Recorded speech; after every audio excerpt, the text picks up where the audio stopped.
Sally?" Sally shook her head. "No, Jim. I won't let you torture me any more." Sally drew the baby into her arms again and held it tightly. "I'll scream if you stay," she warned. "I'll become hysterical unless you leave." "Very well," her husband said. "I'll come back tomorrow." He bent as he spoke and kissed her on the forehead. His lips were ice cold. For 8 years Sally sat across the table from her husband at breakfast, her eyes fixed upon a nothingness on the green-blue wall at his back. Calm he remained even while eating. The eggs she placed before him he cracked methodically with a knife and consumed behind a tilted newspaper, taking now an assured sip of coffee, now a measured glance at the clock. The presence of his young son bothered him not at all.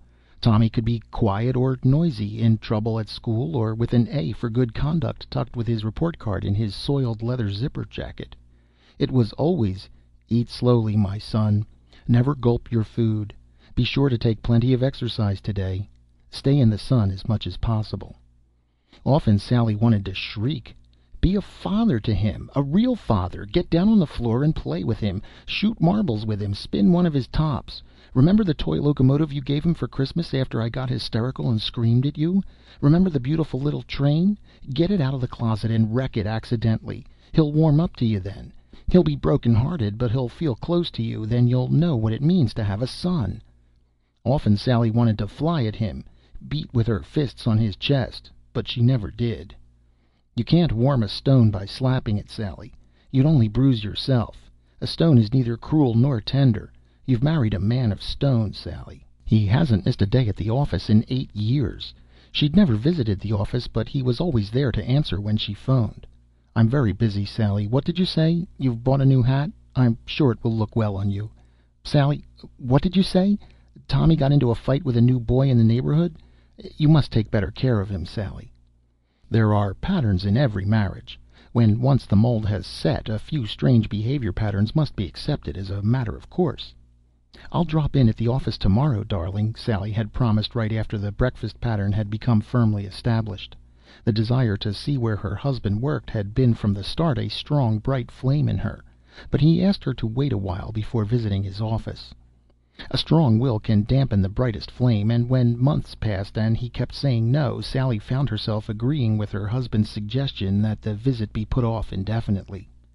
Snuff a candle and it stays snuffed. A marriage pattern once established requires a very special kind of rekindling. Sally's husband refused to supply the needed spark. Whenever Sally had an impulse to turn her steps in the direction of the office, a voice deep in her mind seemed to whisper, "No sense in it, Sally. Stay away. He's been mean and spiteful about it all these years. Don't give in to him now by going." Besides, Tommy took up so much of her time. A growing boy was always a problem, and Tommy seemed to have a special gift for getting into things because he was so active. And he went through his clothes, wore out his shoes almost faster than she could replace them. Right now Tommy was playing in the yard.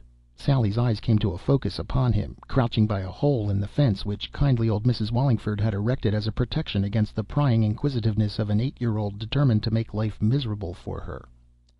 A thrice widowed neighbor of 70 without a spiteful hair in her head could put up with a boy who rollicked and yelled, perhaps, but peephole spying was another matter. Sally muttered, "Enough of that," and started for the kitchen door. Just as she reached it, the telephone rang. Sally went quickly to the phone and lifted the receiver.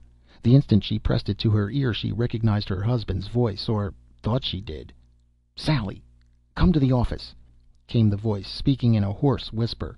"Hurry, or it will be too late. Hurry, Sally."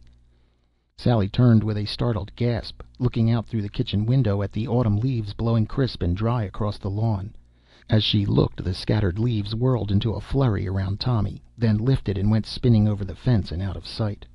The dread in her heart gave way to a sudden bleak despair. As she turned from the phone, something within her withered, became as dead as the drifting leaves with their dark autumnal mottlings. She did not even pause to call Tommy in from the front yard. She rushed upstairs, then down again, gathering her coat, hat, gloves, and purse, making sure she had enough change to pay for the taxi. The ride to the office was a nightmare.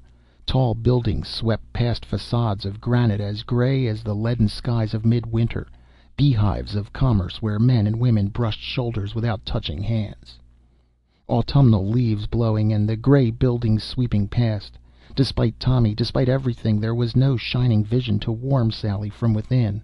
A cottage must be lived in to become a home, and Sally had never really had a home. One night stand. It wasn't an expression she'd have used by choice, but it came unbidden into her mind. If you live for 9 years with a man who can't relax and be human, who can't be warm and loving, you'll begin to eventually feel you might as well live alone.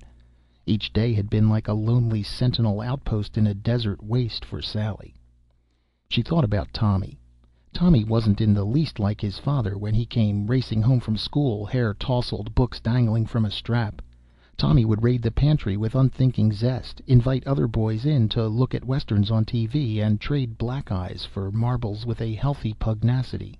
Up to a point, Tommy was normal, was healthy.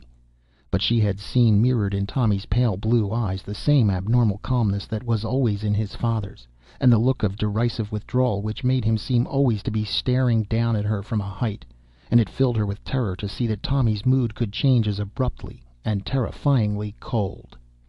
Tommy, her son, Tommy, no longer boisterous and eager, but sitting in a corner with his legs drawn up, a faraway look in his eyes. Tommy seeming to look right through her into space. Tommy and Jim exchanging silent, understanding glances. Tommy roaming through the cottage, staring at his toys with frowning disapproval. Tommy drawing back when she tried to touch him. "Tommy, Tommy, come back to me!" How often she had cried out in her heart when that coldness came between them. Tommy drawing strange figures on the floor with a piece of colored chalk, then erasing them quickly before she could see them, refusing to let her enter his secret child's world. Tommy picking up the cat and stroking its fur mechanically while he stared out through the kitchen window at rusty blackbirds on the wing. "This is the address you gave me, lady. 67 Vine Street," the cab driver was saying. Sally shivered, remembering her husband's voice on the phone, remembering where she was. "Come to the office, Sally. Hurry, hurry, or it will be too late." Too late for what? Too late to recapture a happiness she had never possessed? "This is it, lady," the cab driver insisted. "Do you want me to wait?"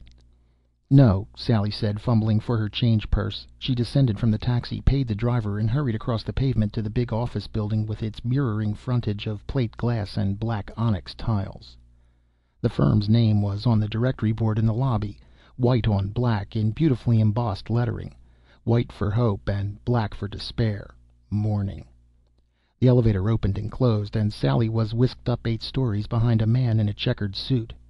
"8th floor," Sally whispered in sudden alarm. The elevator jolted to an abrupt halt, and the operator swung about to glare at her. "You should have told me when you got on, miss," he complained. "Sorry," Sally muttered, stumbling out into the corridor. How horrible it must be to go to business every day, she thought wildly. To sit in an office, to thumb through papers, to bark orders, to be a machine. Sally stood very still for an instant, startled, feeling her sanity threatened by the very absurdity of the thought. People who worked in offices could turn for escape to a cottage in the sunset's glow when they were set free by the moving hands of a clock. There could be a fierce joy at the thought of deliverance, at the prospect of going home at 5 o'clock. But for Sally was the brightness, the deliverance withheld. The corridor was wide and deserted, and the black tiles with their gold borders seemed to converge upon her, hemming her into a cool magnificence as structurally somber as the architectural embellishments of a costly mausoleum. She found the office with her surface mind, working at cross purposes with the confusion and swiftly mounting dread which made her footsteps falter, her mouth go dry. "Steady, Sally. Here's the office, here's the door. Turn the knob and get it over with."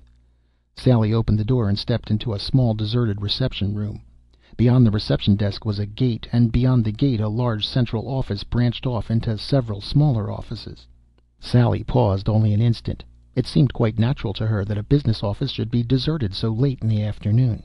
She crossed the reception room to the gate, passed through it, utter desperation giving her courage.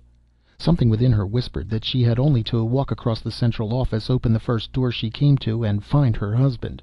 The first door combined privacy with easy accessibility. The instant she opened the door she knew that she had been right to trust her instincts. This was his office. He was sitting at a desk by the window, a patch of sunset sky visible over his right shoulder. His elbows rested on the desk, and his hands were tightly locked, as if he had just stopped wringing them. He was looking straight at her, his eyes wide and staring. "Jim," Sally breathed. "Jim, what's wrong?"